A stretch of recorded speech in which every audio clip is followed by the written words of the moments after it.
Hey, could you help me pick out a book you think I'd like? Oh, I'd be happy to. If the prospect isn't too off-putting, I know of a wonderful horror novel. To be honest, horror never particularly appealed to me. Still, I want to make an effort here. I have an open mind. What book were you thinking of? Blushing, Yuri bends down and removes a thick book from the bookcase. It has a large, piercing eye on the cover. It almost feels like it's staring into my soul.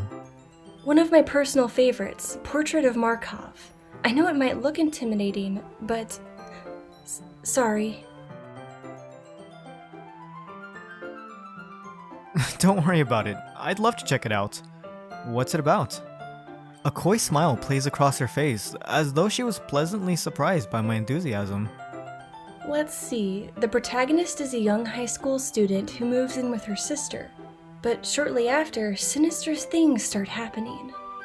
The two are captured by an ominous cult that practices nightmarish experiments on their prisoners. Throughout the story, she's forced to make choices no one her age should have to make. In the process, her ability to trust others is warped, and many of her relationships are broken as a result. Pretty dark, but hey, I'd be lying if I said it didn't sound interesting. Well, it definitely sounds pretty engaging. I think I'll read this book then. So stupid. Dumb book. Really? You don't have to if you don't want to. I do. While this might not be what I usually pick, your description of the plot intrigued me. Although I have to ask, what makes this your favorite book? If I had to put it into words, I suppose I'm a big believer in literature's ability to challenge the psyche. So to have such an immersive tale question your ideals and foundations can be extremely exhilarating. She smiles and twirls a long lavender strand of hair around her fingers. Words are immensely powerful. They can paint stunning portraits, invoke emotion, or even whisk oneself away to an entirely new dimension. As she continues to speak, she transforms from this timid girl I just met into a proud and confident expert. I get the impression that she feels more at home with books rather than people. Isn't that exhilarating? We have such a vast vocabulary at our disposal. With such powerful resource at our fingertips, we can do anything. Yeah, when you put it that way, I can understand how powerful the written word can be. I scratch the back of my neck nervously. Fortunately, she finds that to be a satisfactory answer. One must look at the words the author chose. We have so many synonyms, so what compelled the author to shape their story the way they did? The feeling I get when I finally finish a truly compelling novel, it leaves me totally breathtaken. I wish I had something as coherent to respond with. We might as well be from different planets. I think I know what you mean. She closes her eyes, pulling her hands close to her chest. Then, as though remembering she's not alone, she suddenly blinks and immediately appears more bashful. Oh goodness, I'm sorry. I must have gotten lost in my train of thought. Hey, don't worry about it. It's nice to see you talk about something you obviously enjoy. Who's to say otherwise? Does Natsuki not like these kind of stories? That's putting it lightly.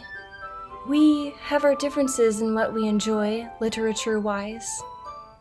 She frowns slightly, as though pained by Natsuki's apparent disapproval. Well, I think everyone's different tastes are what makes literature interesting, especially when talking about it with other people. I can't help but grin. I feel like that was actually pretty clever. Yes, that's a good way of looking at it. Well, I'll give this a bit of a read and see how far I can get tonight. I appreciate you giving it a chance, even if it's not something you're used to. I'll be looking forward to hearing your opinion. I must warn you though, once you get past the first few chapters, you might have trouble putting it down. And perhaps tomorrow, if you wanted to, we could discuss it. She looks quite nervous as she suggests that.